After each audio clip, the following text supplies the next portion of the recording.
Hi everyone. Recently, I got an opportunity to read a book that made me think about leadership, management, and even personal growth. It's called Good to Great: Why Some Companies Make the Leap and Others Don't by Jim Collins.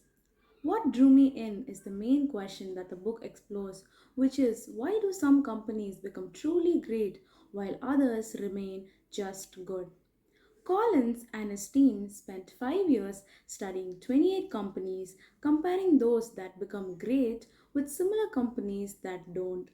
They dug into financial reports, interviews, company culture to figure out what actually made that difference. And the results, they are surprisingly practical and inspiring. These are not just for businesses, but for anyone who wants to lead effectively or work with purpose. The main theme of the book is transformation, how companies and even people can move from being good to being great. One thing I really appreciate is that Collins doesn't talk about luck or shortcuts. He shows that greatness comes from consistent habits, disciplined thinking, and having the right people in the right roles in the company. It's kind of like a roadmap for thoughtful leadership, showing that results aren't about quick wins, they come from long term focus, career planning, and even the culture of the organization. So, here are some lessons that really stood out to me from this book. Number 1, Level 5 Leadership. This book introduces the idea of Level 5 leaders, people who are humble but incredibly determined. They aren't focused on fame or personal recognition, their priority is the success of their organization. Reading this, I reflected on how I've sometimes equated leadership with being loud or being confident. But this book showed me that quiet determination, helping your team succeed without needing the spotlight, is far more powerful than being loud or being confident. Number 2, First who, then what. Collins emphasizes that great companies hire the right people first and then figure out the strategy they're going to work on. I love this part because it always made me think about my own experiences. Even in my school projects or even internships, I noticed that when I worked with the right people, everything felt easier and more productive. Having the right people and right team truly changes the outcomes that you produce. Number 3, the Hedgehog Concept. This is one of my favorite ideas from the book. It's about finding the intersection of three things: what you're passionate about, what you can be good at, and what drives the result. For me personally, this was eye opening. It made me think about my own passions and strengths, what I want to focus out in my career so I can make a real impact instead of trying to do too many things at once, basically multitasking. Number 4, culture of discipline.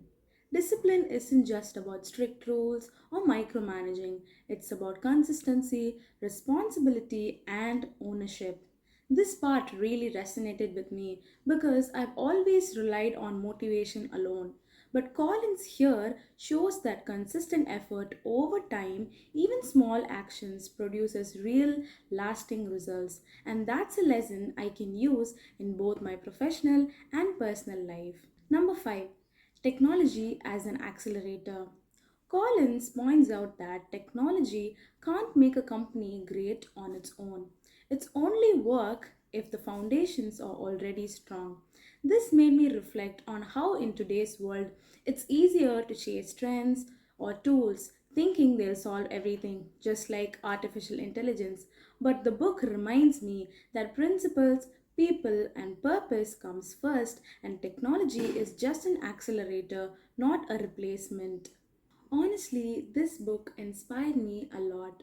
It made me realize that, greatness isn't just about instant success or recognition, it's about consistency, clarity, and serving others. The concept of level 5 leadership really stuck with me. Yeah, I want to lead in a way that help others grow and succeed rather than seeking attention for myself.